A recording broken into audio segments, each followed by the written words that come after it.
I fed my garden with foraged fungus, and honestly, the results were wild. Most gardeners, without even realizing it, are actually starving their soil.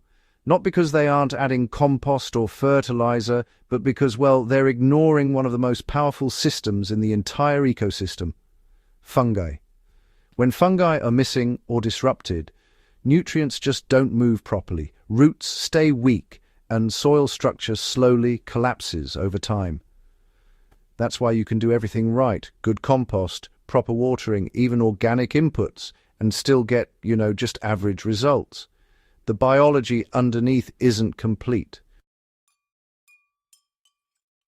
One small change that made a bigger difference than I expected actually started before anything even touched the soil. I began controlling how organic material broke down using a sealed container, like the Enloy countertop compost bucket with charcoal filters. It prevents that sour anaerobic breakdown that kills beneficial microbes before they even reach your garden. I'll leave the exact one I use in the description if you want to check it out. It fixes a small but critical mistake that can quietly wipe out the fungal activity you're trying to build. Now, here's where things really shift. Fungi aren't optional. They're basically the transport system your soil depends on. Most gardening advice, focuses on nutrients: nitrogen, phosphorus, potassium. Add more, balance ratios, adjust feeding. But nutrients don't move on their own. Fungi act like these underground networks, transporting water and nutrients across the soil far more efficiently than roots alone ever could. Without that network, plants are limited to whatever is directly available in their immediate root zone, and that's a huge limitation. When I started paying attention to fungal activity instead of just inputs, everything changed. Growth became more consistent, plants handled stress better, and soil started improving faster without increasing fertilizer use.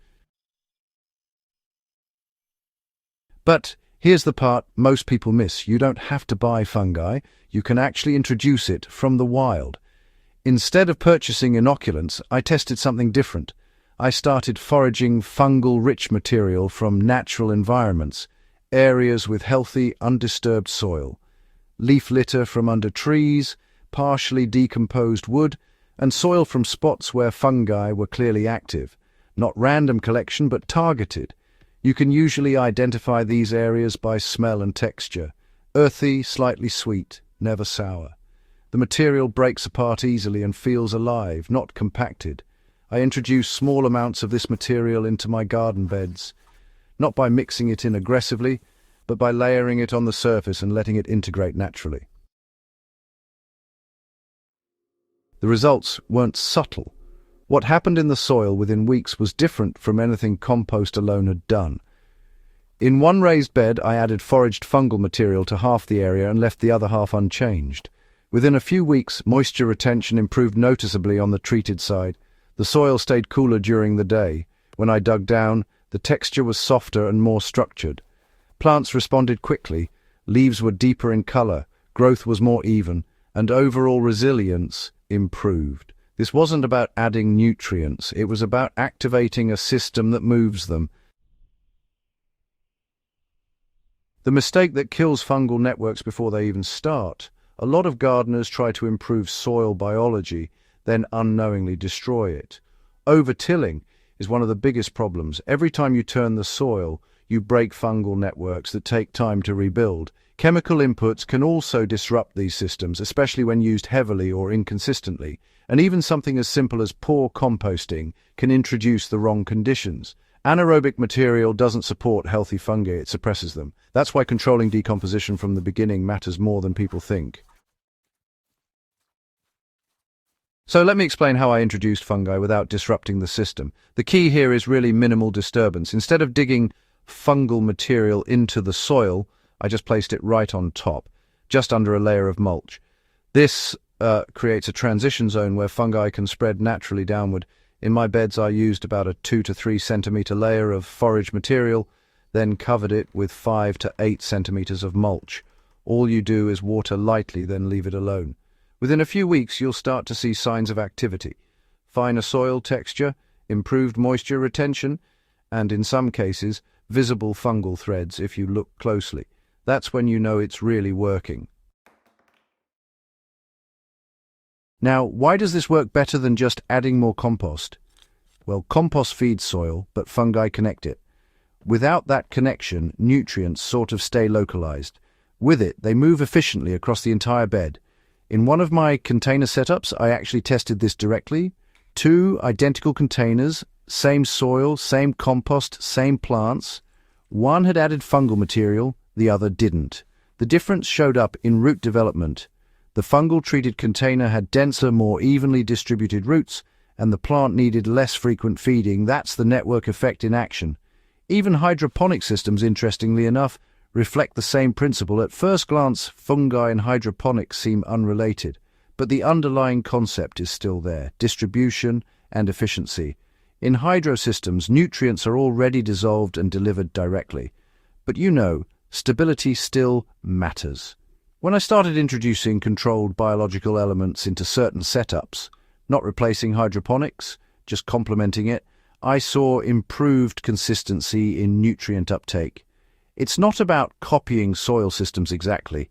It's about understanding the role biology plays in making nutrients usable.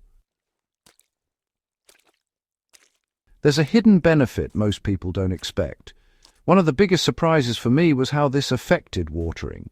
Soil with active fungal networks holds water differently, not just more water, but more usable water. It doesn't swing between extremes as quickly. That means fewer watering cycles and less stress on your plants. In practical terms, I was able to reduce watering frequency in some beds without sacrificing growth. That's not just efficiency, it's stability. But there's a risk you need to avoid when foraging fungi. Not all organic material is beneficial. Avoid anything that smells sour, looks overly compacted, or comes from contaminated areas. Roadside soil, polluted zones, or areas with chemical exposure can introduce problems instead of solving them. Stick to natural, undisturbed environments where plant life is clearly thriving, and really start small. You don't need large amounts. Even small introductions can spread over time if conditions are right. So, why do most gardeners never see these results? Well, because they focus on inputs, not systems.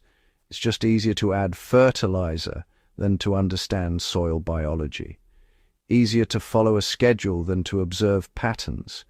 But once you start working with systems instead of just adding materials, results become more predictable.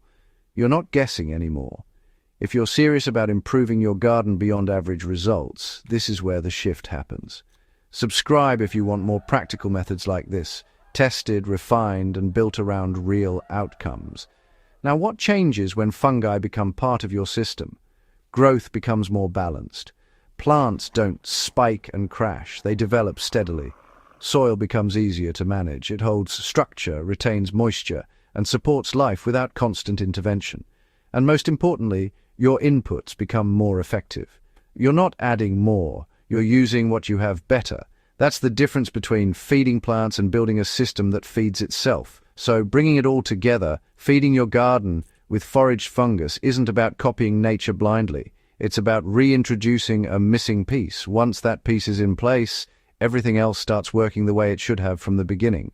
Nutrients move, water stabilizes, roots expand, and your role shifts from constant maintenance to simple management.